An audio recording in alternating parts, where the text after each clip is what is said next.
Hi everyone, welcome to week 3. This class is just flying by so quickly. This week we're going to be talking about physical development and we're going to be looking at physical development checklists. So you do have some lecture notes to look at and an assignment where you're going to be watching some videos and using a physical development checklist. So you're going to fill that in and submit those to get a little bit of practice with the checklist.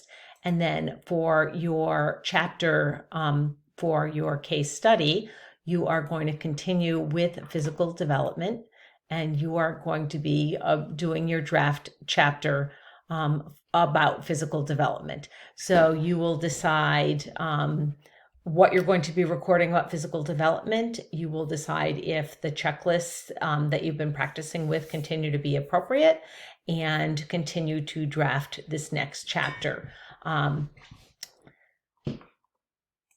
And we are going to continue our discussions in our small discussion groups where you're going to update the small group that you're in with regard to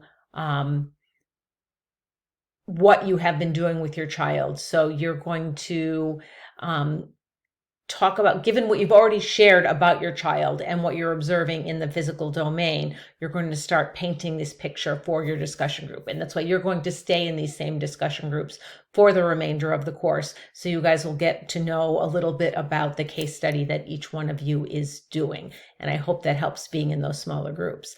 I also, as promised, have opened up all of the rest of the modules. So if you want to take a look, especially at the last week 6, you can see examples of what a put together case study looks like. You should be using the outline and making sure that you have all the different components for each chapter.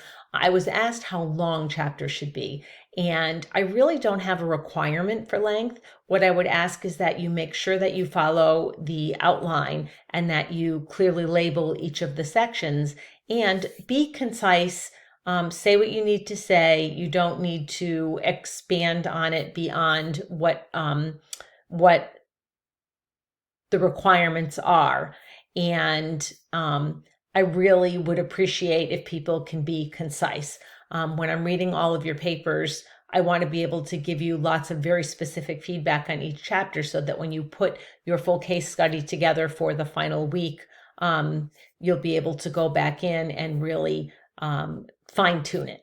So short, to the point, and making sure it has all those sections, and whatever length you need to cover all of those is the length that it should be.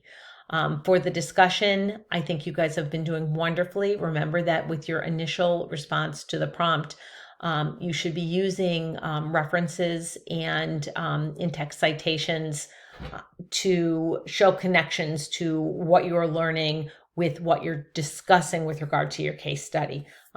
So I've been seeing more of that, so I really do appreciate that. If you have any questions, I encourage you to put them in the Ask Your Instructor discussion board if they're general questions about any of the assignments, because if you have a question, there's probably other people in the class that have that same question. So it's helpful that way. As always, you can send me a message or send me an email and I'll get back to you as soon as I can, and we can set up a time to chat if that's what you need. And I'd like to remind you that we are going to be having meetups on Sunday nights at 7 o'clock Eastern Standard Time. And if you are interested in participating in any of them, drop me a line through email and I will send you an invitation so you can join us. They are not required, but I do know that there are people that really like having that time to be able to speak with their peers and speak with me and have that unstructured time where you get to know your classmates a little bit more and you can really discuss some of the things that are going on with your case study. And bounce some ideas off of other people and ask questions too. So I look forward to hearing from all of you in the discussions this week and seeing some of you at our Sunday meetup. And take care and have a great week. Bye-bye.